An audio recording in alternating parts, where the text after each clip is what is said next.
प्रिय विद्यार्थियों, आज हमारा अध्ययन का विषय होगा समन्वय, कोऑर्डिनेशन, जिसके अंतर्गत हम समन्वय का अर्थ, मीनिंग, परिभाषाएं, डेफिनेशन, इसके अलावा समन्वय की विशेषताएं, नेचर्स या फीचर्स ऑफ कोऑर्डिनेशन का अध्ययन हम इस वीडियो में करेंगे। तो सबसे पहले हम देखते हैं समन्वय का अर्थ एवं परिभाषा, meaning and definition of coordination. किसी भी संस्था के उद्देश्यों की प्राप्ति हेतु उसके कार्य, क्रियाएं, विभाग एवं उप विभाग में सामंजस्य स्थापित करने को ही समन्वय कहते हैं। किसी भी संस्था या उपक्रम के उद्देश्यों की प्राप्ति के लिए उसके कार्य, किसके, संस्था के कार्य, क्रियाएं या विभाग या उप विभागों में तालमेल स्थापित करने को ही हम समन्वय कहते हैं। अन्य शब्दों में हम कह सकते हैं कि समन्वय प्रबंध का कार्य है, जो कि हमने पिछले वीडियो में जो समन्वय जो प्रबंध का जो कार्य का जो टॉपिक था उसमें हमने इसमें नियोजन, नियंत्रण, संगठन, निर्देशन इत्यादि कार्य के साथ साथ हमने समन्वय का भी अध्ययन किया था। तो समन्वय प्रबंध का वह कार्य है जो किसी संस्था के विभिन्न विभागों, कर्मचारियों एवं इनके समूह में इस प्रकार एकीकरण स्थापित करता है, यानी तालमेल स्थापित करता है, एकजुटता स्थापित करता है, एकीकरण स्थापित करता है, जिससे कि न्यूनतम लागत पर वांछित उद्देश्यों की पूर्ति में सहायता मिलती है। ठीक है, न्यूनतम लागत यानी मिनिमम कॉस्ट पर वांछित उद्देश्य की पूर्ति में सहायता मिलती है। तो ये एक सामान्य अर्थ जिसका समन्वय कहा है। अब हम देखते हैं समन्वय या कोऑर्डिनेशन की जो परिभाषाएं दे रखी है उनका हम विस्तारपूर्वक अध्ययन करेंगे, जिसमें सबसे पहले मैकफेरलैंड के अनुसार समन्वय एक ऐसी प्रक्रिया है जिसके द्वारा एक अधिकारी अपने अधीनस्थों के सामूहिक प्रयासों से एक व्यवस्थित स्वरूप का विकास करता है और सामान्य उद्देश्यों की पूर्ति में क्रियाओं में समरूपता लाता है। इंग्लिश में coordination is the process whereby an executive develops an orderly pattern of group effort among his subordinates and secure unity of action in pursuit of common purpose. McFarland की परिभाषा अध्ययन करने के बाद में हेनरी फ्योल वो कहते हैं, एक संस्था में कार्य संचालन में सुविधा एवं सफलता प्राप्त करने के लिए सभी क्रियाओं में समरूपता लाना ही समन्वय है। ये परिभाषा छोटी लेकिन इम्पोर्टेंट है। एक संस्था के कार्य संचालन में सुविधा और एवं सफलता प्राप्त करने के लिए सभी क्रियाओं में समरूपता यानी एक रूपता लाना ही समन्वय है। इंग्लिश में to coordinate is to be harmonise all the activities of the concern in the order to facilitate working and it is success. इनके अलावा एक अन्य जो परिभाषा है वह कुंज तथा ओडोनेल के अनुसार समन्वय प्रबंध का वह सार तत्व है जो कि एक समूह के लक्ष्यों की प्राप्ति के लिए व्यक्तिगत प्रयासों में एकरूपता लाने के लिए किया जाता है। Coordination is the essence of managership for achieving harmony among individual efforts toward the accomplishment of group goals। तो इस प्रकार ये परिभाषाएं ज्ञात करने के बाद में अब निष्कर्ष रूप में समन्वय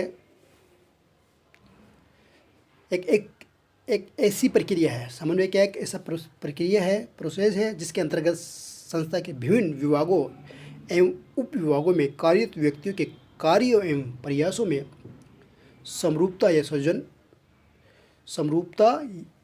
या संयोजन स्थापित करने का प्रयास किया जाता है ताकि अधिकतम कुशलता के साथ संस्था के उद्देश्यों को प्राप्त किया जा सके।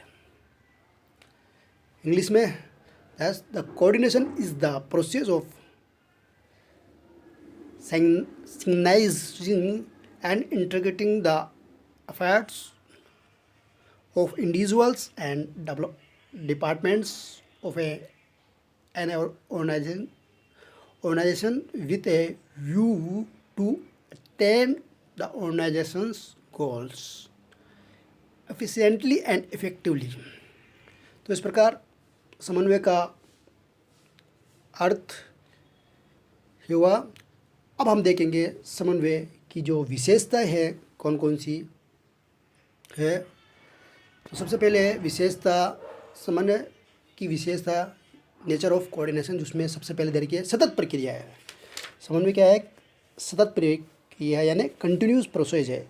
एक सतत प्रक्रिया है जो नियोजन के साथ प्रारंभ हो जाती है। किसके साथ में? प्लानिंग के साथ ही प्रारंभ हो जाती है और संस्था में जीवन पर्यंत चलती है। यानी कि संस्था का जो जीवन है, जो लाइफ है, जब तक जीवन है तब तक चलती रहती है। तथा संस्था के प्रयासों में, इसका उद्देश्य क्या है? संस्था के प्रयासों में एकता स्थापित करना। तो इस प्रकार ये संस्था के जीवन पर्यंत चलती रहती है और नियोजन के साथ ही प्रारंभ हो जाती है। एक सतत प्रक्रिया है। दूसरी इसकी है एकता स्थापित करने वाली प्रक्रिया। It is establishing integration of activity. संस्था में कार्यरत व्यक्ति, समूह एवं विभागों के अलग अलग कार्य तथा हित होते हैं। संस्था के कार्यरत व्यक्ति, समूह एवं विभागों के अलग अलग कार्य तथा हित होते हैं। समन्वय इन कार्यों एवं हितों में एकता स्थापित करने वाली क्रिया है। ठीक है, तो इस प्रकार ये क्या है? एकता स्थापित करने वाली क्रिया है। किसके अंतर्गत? किसके? व्यक्ति, समूह या विभागों में। फिर थर्ड, लक्ष्य अभिमुखी, गोल ओरिएंटेड। समन्वय का उद्देश्य व्यक्तियों, समूह एवं विभागों को सामान्य लक्ष्यों की प्राप्ति हेतु एकीकृत करता है। समन्वित टीम का व्यवहार सदैव लक्ष्य अभिमुखी होता है। तो यहाँ पे समन्वय की तीसरी विशेषता है लक्ष्य अभिमुखी, गोल ओरिएंटेड है। फिर नेक्स्ट है चुनौतीपूर्ण एवं गतिशील क्रिया, चैलेंजिंग एंड डायनेमिक एक्टिविटी। आज संगठनों के आकार का विस्तार होने के साथ साथ व्यावसायिक विभिन्नता भी बढ़ रही है। ये हमने जब संगठन का चैप्टर हमने अध्ययन किया था तो वहाँ पे देखा था कि संगठन के आकार का विस्तार होने के साथ साथ व्यावसायिक विभिन्नता भी बढ़ रही है। अतः किसी भी संगठन में समन्वय स्थापित करना एक चुनौतीपूर्ण कार्य हो रहा है, चैलेंजिंग एक्टिविटी है। ठीक है, इसके अलावा डायनेमिक एक्टिविटी है। जैसे समन्वय एक गतिशील क्रिया भी है। क्यों है? क्योंकि व्यावसायिक क्रिया निरंतर रूप से बाह्य घटकों यानी एक्सटर्नल जो घटक है यह एवं आंतरिक घटक यानी इंटरनल घटकों के बीच के दबाव के कारण परिवर्तित व संशोधित होती है। तो ये भी एक इसकी एक विशेषता है, एक गतिशील क्रिया है, डायनामिक है, परिवर्तित और संशोधित होती है। फिर नेक्स्ट है सार्वभौमिक क्रिया, यूनिवर्सल एक्टिविटी। समन्वय एक सार्वभौमिक क्रिया है। इसका कारण यह है कि ये सभी कार्य, क्रियाओं, संसाधनों जिसमें संसाधन मानवीय एवं भौतिक सभी संगठन या व्यावसायिक या अव्यावसायिक और सभी प्रबंधकीय स्तरों के लिए अति आवश्यक है। तो यहाँ पे सार्वभौमिक क्रिया यूनिवर्सल एक्टिविटी है। क्यों है? क्योंकि ये समन्वय एक सार्वभौमिक क्रिया है। इसका कारण ये है कि ये सभी कार्यों, एक क्रियाओं, संसाधनों, मानवीय एवं भौतिक, ठीक है, सभी संगठनों पे एवं व्यावसायिक, अव्यावसायिक और सभी प्रबंधकीय स्तर यानी लेवल के लिए अति आवश्यक क्रिया है। फिर नेक्स्ट है सुव्यवस्था पर बल, एम्फसाइज ऑर्डरली अरेंजमेंट। इसका मतलब ये है समन्वय भौतिक क्रियाओं, सामग्री, मशीन मानवीय प्रयासों आदि में स्थापित कर उनका सुविधाजनक बनाने वाली क्रिया है।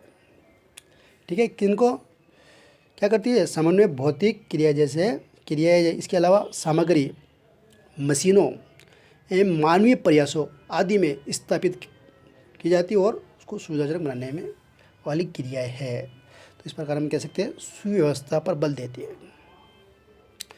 सुव्यवस्था पर बल कौन देती है? यानी इस अनुसार जो कोऑर्डिनेशन है, इसकी वजह से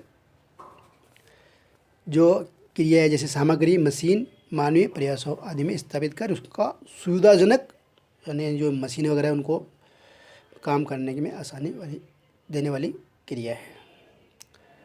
अधिशासी एवं नेतृत्व कार्य, अधिशासी दायित्व एवं नेतृत्व कार्य, executive responsibility and leadership function. समन्वय उच्च प्रबंधों का दायित्व है। समन्वय क्या है? उच्च प्रबंधों का दायित्व है, उच्च प्रबंधों के द्वारा किया जाता है, इसलिए इसे नेतृत्व करने भी को कहा जाता है। हम देखते हैं कि उच्च प्रबंधक ही संस्था के उद्देश्य, ऑब्जेक्ट होते हैं, ये नीतियाँ, जो पॉलिसी होती है, नियम, रूल्स, पद्धति, मेथड आदि विकसित कर सकते हैं। कौन करते हैं? उच्च प्रबंधक, और वही आदेश निर्देश देते हैं। तो यहाँ पे है अधिशासी दायित्व एवं नेतृत्व कार्य है। अब है नेक्स्ट, आत्म समन्वय समन्वय का विकल्प नहीं। Self ordination is not a substitute for a coordination. तो ये भी इम्पोर्टेंट है, self coordination is not a substitute for a coordination. आत्म समन्वय समन्वय का विकल्प नहीं है। फिर लास्ट है, ये सहयोग व सहकारिता से भिन्न है। It is a difference from cooperation. समन्वय एवं सहकारिता में विभिन्न जो अंतर है, जो डिफरेंस, वो हम डिफरेंस इन कोऑर्डिनेशन और कोऑपरेशन, इनका हम नेक्स्ट जब वीडियो अध्ययन करेंगे वहाँ पे हम इनका जो समन्वय और सहकारिता में अंतर है उसको हम जानने की कोशिश करेंगे। यहाँ पे ये सहयोग या सहकारिता से भिन्न क्यों है? क्योंकि समन्वय सहयोग या सहकारिता से अधिक है, समन्वय सहयोग या सहकारिता से अधिक है, और व्यक्तियों में सहयोग की इच्छा होते हुए भी प्राप्त परिणाम अधिक नहीं होंगे जब तक कि प्रबंधक इनके प्रयासों में एकता स्थापित नहीं करता। तो इस प्रकार यह सहयोग अथवा सहकारिता से भिन्न है, लेकिन हम सहकारिता और समन्वय का विस्तारपूर्वक जो अंतर है वो हम आगे नेक्स्ट वीडियो में करेंगे। Thank you.